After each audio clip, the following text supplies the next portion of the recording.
اس میں دیکھیں آپ بے تکلف ترجمہ کریں، چونکہ میں بار بار پڑھ چکا ہوں اس کتاب کو، اس لیے اگر کوئی غلطی ہوئی تو میں آپ کو بتا دوں گا، سمجھیں؟ اچھا ٹھیک ہے، پھر آپ اپنی زبان میں جواب دے دیں۔ جی جی، تو یہ کہتے ہیں کہ سب دروازے جو پرافٹ روڈ کے ہیں وہ بند ہو چکے ہیں، ٹھیک، صرف سیرت الصدیق کی۔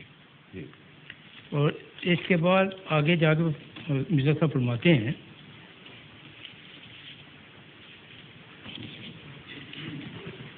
میں نے پرافٹ روڈ سے کبھی انکار نہیں کیا۔ کس سے؟ نبوت سے۔ ہاں ہاں بالکل ٹھیک۔ میں نے نبوت سے کبھی انکار نہیں کیا، اور میسنجر شپ بھی only sense neither I am independent bearer of، میں انڈیپینڈنٹ بیئر آف لا نہیں ہوں، میرے پاس کوئی شریعت نہیں ہے۔ بالکل صحیح ہے، ٹھیک، یہ اس میں کوئی تضاد نہیں ہے، بات آپ کا ترجمہ بھی درست ہے۔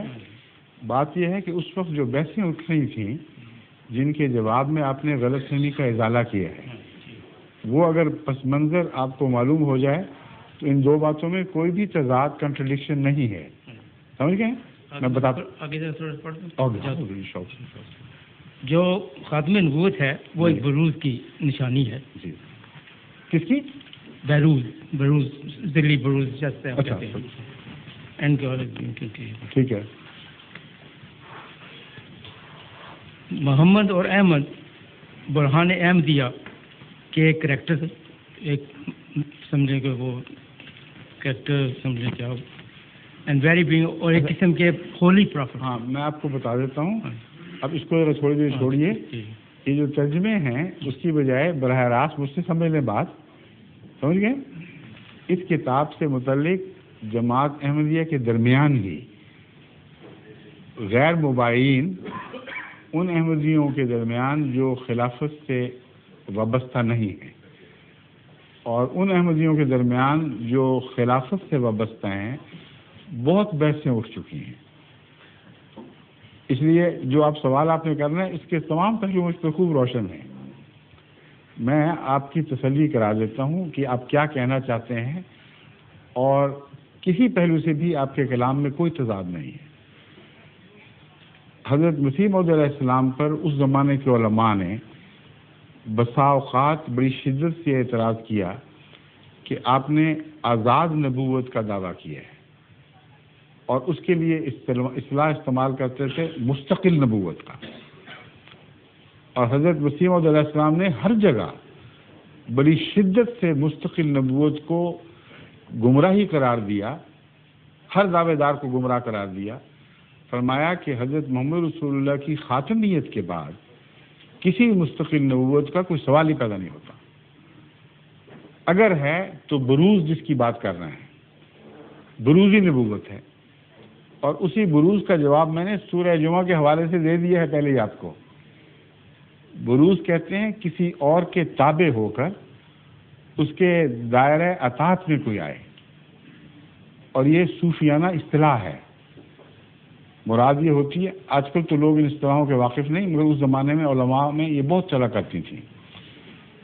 صوفی کہتے ہیں ایک صوفی پیدا ہوا ہے جو کسی پہلے صوفی کا بروز ہے، مطلب یہ ہے جسم اس کا نہیں، روح اس کی نہیں، مگر اس کا آنا گویا اس کا آنا ہے، اور اس کے تابع ہے، اس کا مخالف نہیں ہے۔ تو حضرت مسیح موعود علیہ السلام نے جہاں جہاں اقرار کیا، وہ صرف اس کتاب میں نہیں دوسری جگہوں میں بھی ہے، بڑے زور کے ساتھ اقرار کیا ہے کہ خدا نے میرا نام لقب رکھا، میرا لقب نبوت عطا کیا، مجھے لقب نبوت عطا فرمایا، اور اس طرف بھی متوجہ کیا کہ دیکھو محدثین کو بھی تو ایک قسم کا نبوت کا مرتبہ حاصل ہے، یعنی انبیاء کی بحث چھوڑو، محمد رسول اللہ کی امت میں ایسے بڑے بڑے قطب، غوث اور محدث گزرے ہیں جن کو خدا نے کثرت سے وحی کے ذریعے مخاطب فرمایا، اور یہ بھی ایک نبوت کی قسم بھی ہے۔ مگر میرے اور محدثین کے اور دوسرے اقطاب کے درمیان ایک فرق ہے، وہ یہ ہے کہ حضرت صلی اللہ علیہ وآلہ وسلم نے ان سب بزرگوں کے اندر نبوت کی صلاحیتوں کے باوجود ان کو نبی کے لقب سے یاد نہیں فرمایا، یہ نام مجھے عطا کیا۔ تو یہاں خدا سے وحی کے نتیجے میں بھی، محمد رسول اللہ علیہ وسلم کی طرف سے پیشگوئی کے رنگ میں بھی اپنے آپ کو اس نبوت کا مصداق قرار دیا ہے جو رسول اللہ صلی اللہ علیہ وسلم کی طرف سے آپ کے حق میں پیشگوئی کے طور پر موجود تھی۔ سمجھیں؟ اس پہلو سے آپ کا اشارہ اس حدیث کی طرف ہے جو مسلم میں ملتی ہے، جس میں آنے والے مسیح کو 4 مرتبہ نبی اللہ کہہ کے مخاطب فرمایا۔ تو آپ فرماتے ہیں نبی کا لقب دیا گیا ہے مجھے، اور اس رسول کی طرف سے جو خاتم ہے، تو مجھ سے کیا بحث چھیڑتی ہو پھر؟ اور یہ اتنی قطعی دلیل ہے کہ حضور صلی اللہ علیہ وآلہ وسلم اگر مسیح کے سچا ہونے کی علامت اس کا نبی اللہ ہونا بھی قرار دیں، اور مسیح آ جائے اور مولوی اس سے پوچھیں کہ تم وہی مسیح ہو جس کی پیشگوئی تھی، وہ کہے ہاں وہی ہوں، تو نبی اللہ ہو، اب بتائیں وہ کیا جواب دے گا بیچارہ؟ اگر کہے نبی اللہ تو کہے دائرہ اسلام سے خارج، تم مسیح کہاں سے ہو گئے؟ اگر کہے نہیں تو کہے رسول اللہ صلی اللہ علیہ وسلم تو کہتے ہیں نبی اللہ ہوگا، تم کیا کہہ رہے ہو کہ میں نبی اللہ ہی نہیں؟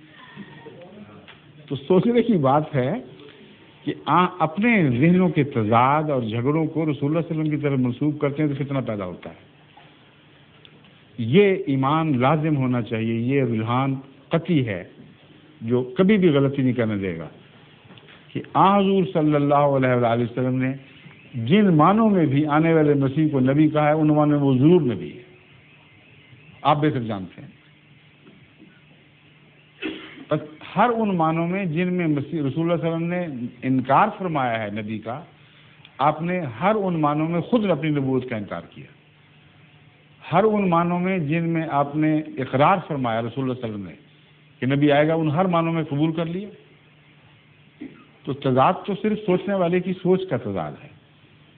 اب میں انکار والا مثال دیتا ہوں۔ آپ نے فرمایا لا نبی بعدی، دجال آئیں گے، فتنے فساد پیدا ہوں گے، نبی ہونے کا کلہم یزعمون انہم نبی اللہ، نبی اللہ لفظ جاتے ہیں نبی، ہر ایک ان میں سے یہ گمان کرے گا کہ وہ نبی ہوگا۔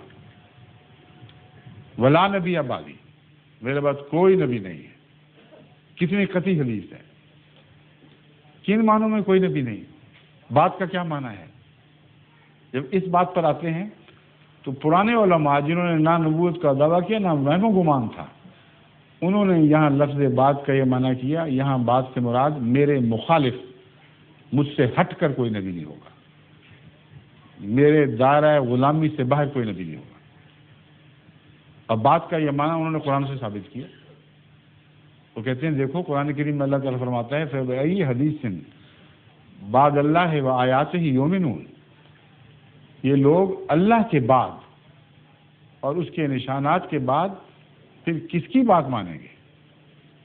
تو وہ کہتے ہیں کہ بات کا لفظ قرآن سے ثابت ہے کہ اللہ کا ویسے تو بات ہو ہی نہیں سکتا۔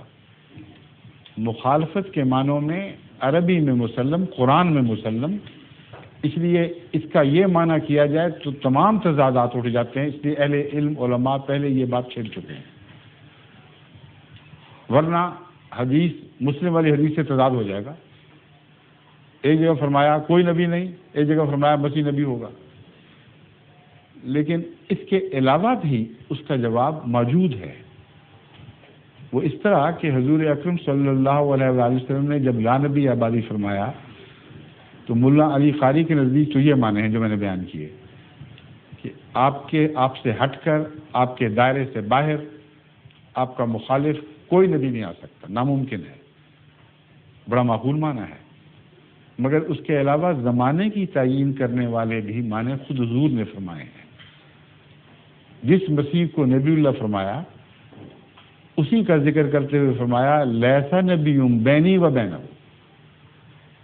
میرے اور اس کے درمیان کوئی نبی نہیں۔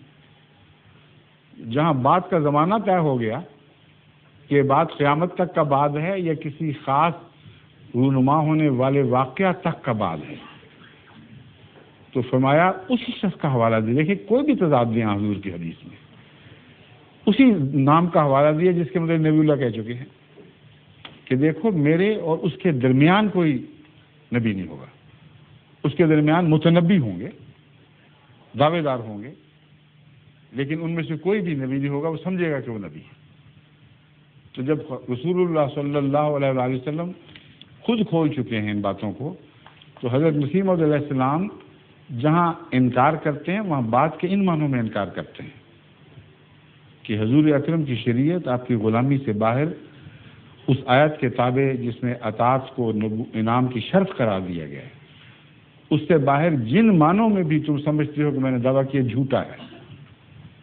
میں ایسے دعوے پر لعنت ڈالتا ہوں، اس کو دین سے خارج ہونے کا متبادل سمجھتا ہوں. جن معنوں میں حضور اکرم نے نبی فرمایا، جن معنوں میں قرآن نے آنے والے کی پیشگوئی فرمائی، ان میں سے کسی ایک معنی بھی آپ نے انکار نہیں فرمایا. سمجھ گئے؟